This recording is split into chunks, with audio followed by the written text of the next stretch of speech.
한국에서부터 베트남으로 넘어오는 K러시가 엄청 많죠. 그래서 많은 분들이 한국에서 베트남으로 넘어오는데 기업, 뭐 의사, 뭐 사업가, 뭐 중소상인들, 뭐 그냥 취직하는 분들 많이 이렇게 오기도 하는데요. 그래서 이제 제가 여기서 보면은 저는 그것에 대해서 꽤 큰 신경을 안 쓰고 있었는데, 왜냐하면 저는 여기서 제가 병원을 오픈한다기보다는 제가 제 이름으로 시도도 해봤었는데 그것이 만만치는 않아요.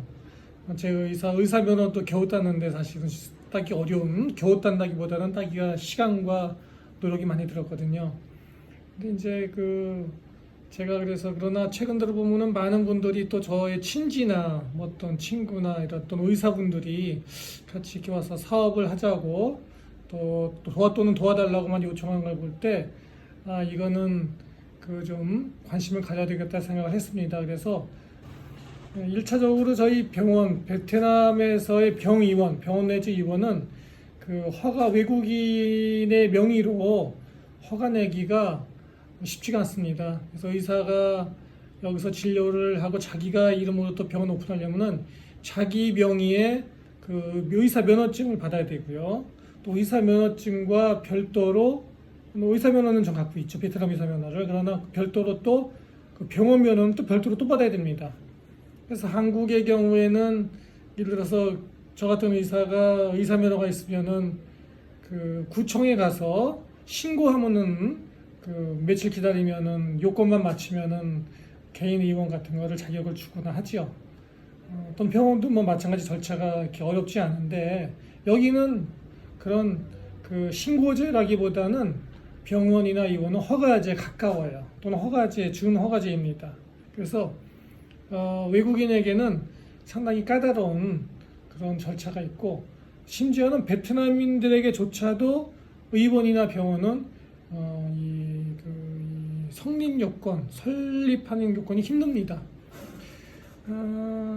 그런 것이 있고요. 또 그것뿐만이 아니라, 그러다 보니까는 많은 병의원들이 이런 게 또 허가가 어려울 때는 남의 이름으로 현지인, 그러니까 베트남 명의로 사업을 하려고 하죠.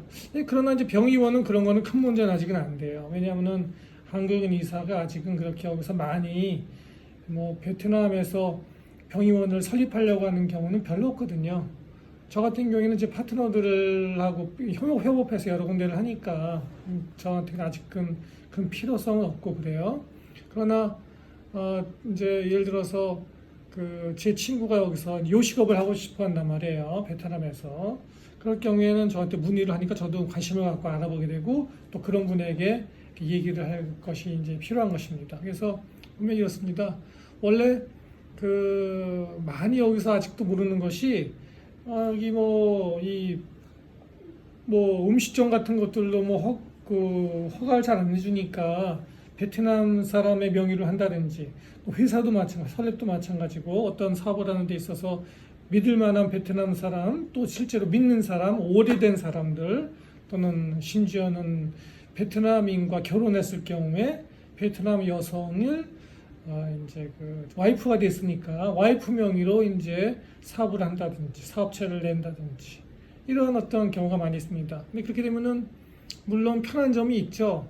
그러나 그것에 대한 장단점을 제가 말씀 안 드릴 수가 없는 것입니다. 그래서 이제 보면은 요식업인 경우에를 말씀드리면은, 왜냐하면은 한국인이 요즘 가장 많이 하는 것 중에 요식업이고, 사실 제가 여기서 환자를 보고 있는 의사긴 합니다만은 저도 요식업에 관심이 있어요. 저도 여기 경제가 좋고 인구가 워낙 많고 또 젊은 층 인구가 많기 때문에 20대, 30대, 40대, 50대가 많단 말이죠. 그 사람들은 아직도 왕성하게 먹고 활동할 때이기 때문에 식당이 잘 됩니다. 굉장히.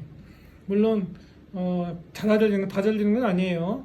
저는 여기서 식당 한다고 그럴 때 한국인이 한인촌 이런 미딩이나 쭝화 이런 데 하노이 기준으로 볼 때 한인 그 지역에서 한 식당을 운영하는 것에 대해서는 개인적으로 반대합니다.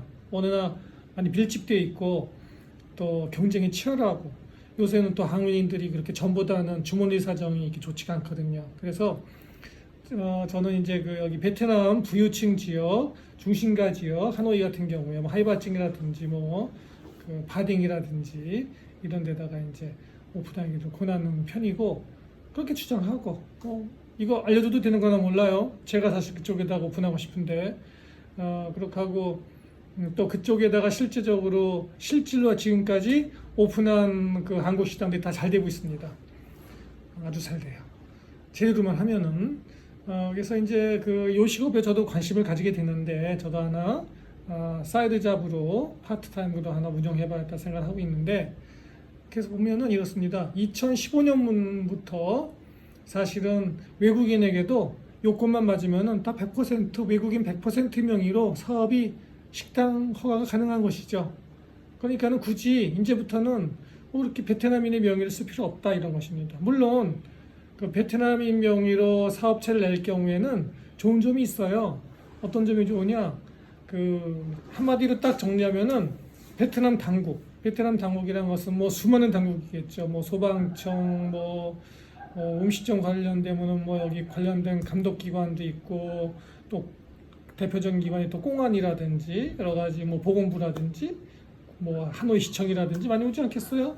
이런데 사람들이 외국인 그 100%보다는 그 100%는 쉽게 얘기하면 좀 더 찌쩍거린다는 것이죠. 아무래도 와서 좀 더 자기네들 베트남인들 그 이 가게 갈 거 한 번 감독하러 갈 경우에는 저희 한 외국인들에겐 두 번 온다든지 뭐 이런 거 좀 더 세무도 좀 더 좀 빡빡하게 할 수 있다든지 여러 가지 뭐 어려움이 있을 수 있죠.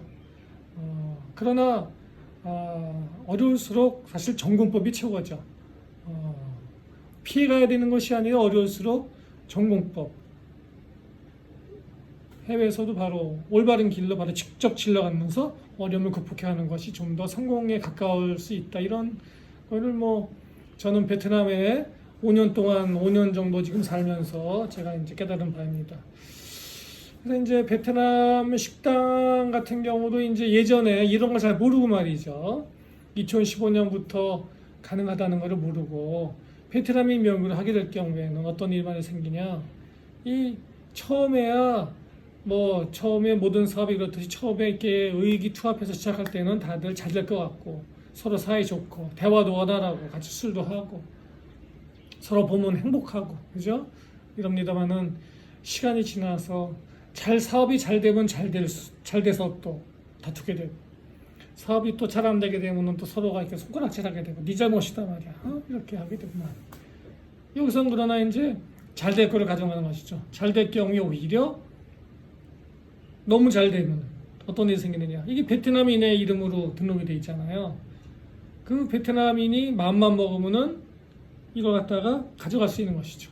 그럼 내 배우자 와이프가 베트남 여자라서 베트남 여자 입으로 했는데 이거 뭐 괜찮은 거 아니냐?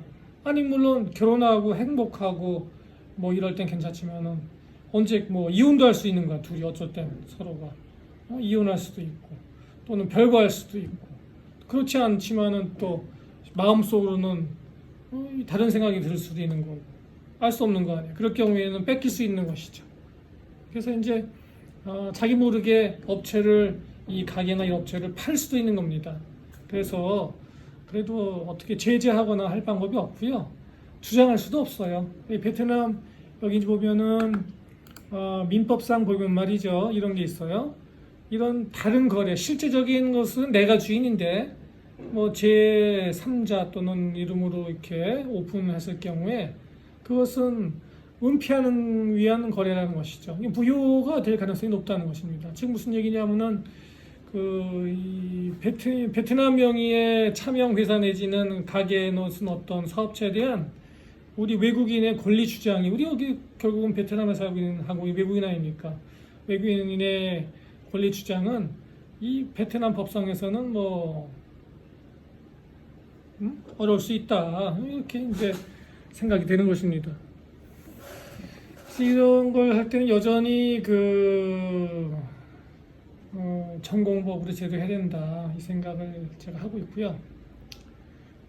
이런 말씀을 꼭 드리고 싶네요. 그래서 어려울수록 베트남에서는 그 법에 대한 거를 좀 더 공부하시고 해야 된다.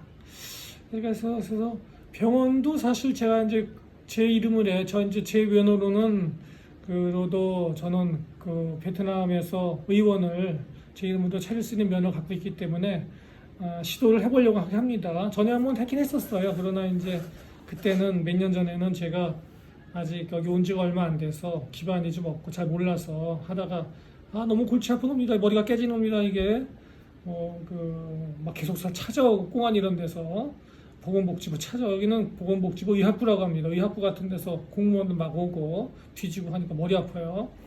이제 나중에 제가 한번 좀 이따가 한번 지도해 보려고 하는데 뭐 여기 파트너들하고도 워낙 바쁘니까 기존의 병원 파트너들하고도 제가 바쁘니까 굳이 그렇게 골치 헤데이크를 가질 필요가 있을까 생각을 하기 때문에 뭐 그 병원 안 하면은 뭐 식당이라도 하나 잘 해볼까 이런 생각 또는 다른 사업 유통업이라든지 생각을 하고 있는 것입니다. 그래서 이제 이런 말씀을 제가 드리고요. 어떡하네 오랜만에 이렇게 다시 찾아뵙게 됐고 감사하고 제가 사실 제 비디오를 이렇게 같이 또 찍었던 모셨던 많은 선배님이라든지 또 친구분들하고 좀 미안한 게 있어요. 좀 여전히 계속 같이 찍어야 되는데 제가 여러 가지 개인 사정을 못 해갖고서 좀 환자 때문에 바쁘더라도 좀 시간을 쪼개내서 좀 해야 되겠다 이 생각을 여기 아이폰으로도 충분히 영상이 나오니까 그죠? 그거 해야 되겠다 이 생각을 제가 하게 되었습니다. 그러면 여러분 좀 좋은 어떤 자료가 되었길 바라고요. 자주 뵙도록 하겠습니다. 감사합니다.